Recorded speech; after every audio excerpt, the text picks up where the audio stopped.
Hi, I'm Linda Palon, and I've just written a book, We May Not Be Crazy, but Sometimes I Wonder, embracing life's journey with humor, wisdom, and adventure. Well, there are many things that are wonderful about being a senior. We've experienced all the joys and the challenges of life, and we have survived. And over the years, I've learned a lot from my mistakes and my blunders. But the most important lessons that has been learned is that with a bit of humor, everything can be so much more enjoyable. We have so many pesky little irritations that come our way during our daily lives.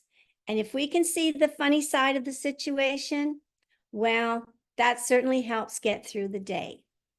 Laughter, especially at oneself, can be a great sanity saver. And the ability to see the funny side of that situation doesn't always come immediately. Sometimes it takes a bit of practice, but eventually it does appear. Let me tell you about my journey down that road. In the story that I'm going to read today is called If All Else Fails, Just Wave. In the midst of my mature years, I've come to appreciate the art of forgiveness, especially when it comes to forgiving oneself. This revelation struck me like a bolt of insight while strolling through the bustling mall the other day. As I passed a group of young mothers, I overheard one exclaim, "I could have died of embarrassment." A knowing grin crossed my face, and I couldn't help but think, young lady, you have no idea how many deaths of embarrassment lie ahead in your journey through life. Embarrassing moments. We've all danced with them at some point in our lives. They are the cringe-inducing, soul-flushing episodes that make our cheeks flush and our hearts race. But as time passes, something magical happens. Those mortifying instances transform from scarring memories into humorous anecdotes shared and cherished with friends and strangers alike. I've had my share of embarrassing escapades, from the days of feeling utterly stupid, to feeling a little silly, to embracing the notion that sometimes the best response to life's absurdities is a hearty laugh, not just at the world, but at oneself. These self-inflicted blunders and the profound wisdom they unfailingly yield become the threads expertly woven into the intricate fabric of one's existence. The feeling stupid years. It was the 1960s, the hazy days of my youth, when miniskirts were in and cigarettes were still a fashion statement. Chuck and I were on our way to a wedding in Sudbury when I realized my cigarette supply was at a dangerously low level. Unfamiliar with the area, Chuck stopped at the first place we came to. As I entered the establishment, I found myself in a seedy bar that felt like a page out of a gritty novel. And there I was, all dressed up, looking very much a young lady, wading into this den of characters who probably had either just gotten off the night shift at the mines or didn't work at all, slouched on their bar stools, drinking beer. The minute I walked in, the room came alive with wolf whistles and naughty comments that set my cheeks into a fiery blush. I just wanted to grab my cigarettes and make a swift exit. In the late 60s, cigarettes in many establishments, especially bars and restaurants, were dispensed from machines just like candy bars. I immediately made a beeline towards the machine and hastily put my coins in. I hit a button and the music blared. To my horror, I realized I had unwittingly triggered the jukebox. Forget about the cigarettes. I turned and fled. I had made those patrons' day. Not only did I give them a hearty laugh about what I had done, but I also left them with a song to listen to. I felt totally stupid and humiliated. But then I realized that I'd never see them again, and maybe, just maybe, they were too intoxicated to remember the incident. These thoughts made me feel a little better. Today, I would have handled the situation very differently. But back then, I was young, naive farm girl from another world. The feeling silly years. Fast forward to 1970s, when the weekly visit to the hairdresser was a ritual for every woman in town.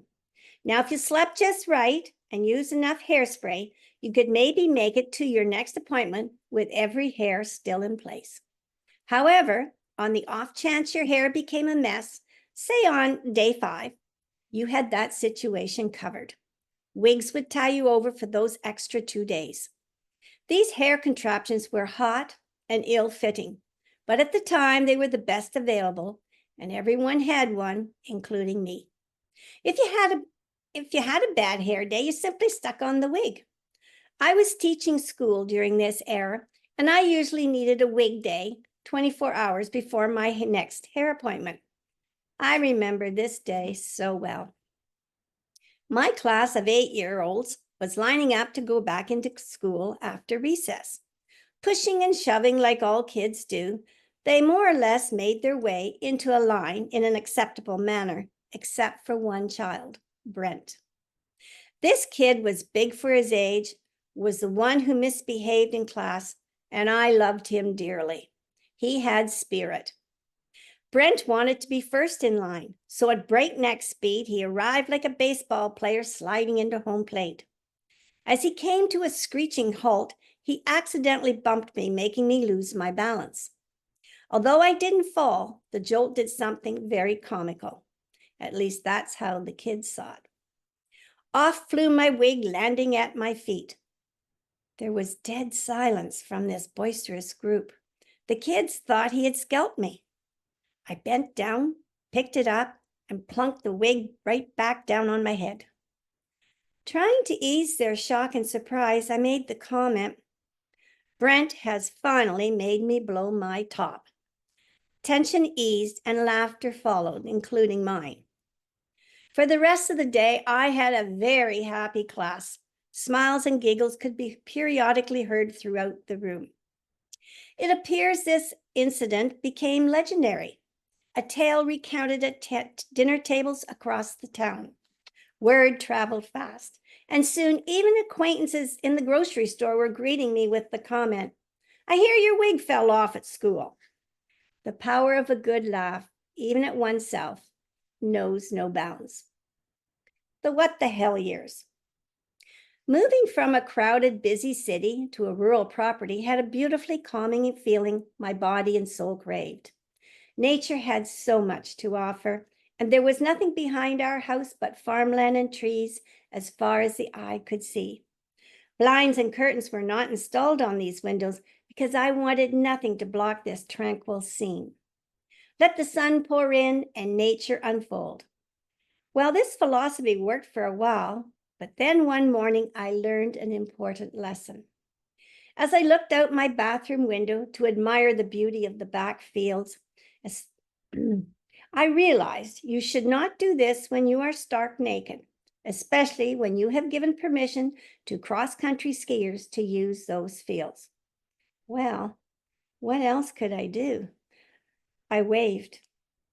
So I say to those young mothers I encountered at the mall, life is a series of embarrassing moments, but as you journey through it, those moments will form into cherished memories filled with laughter and fondness. You will not just survive, you will thrive and revel in the comedy of it all.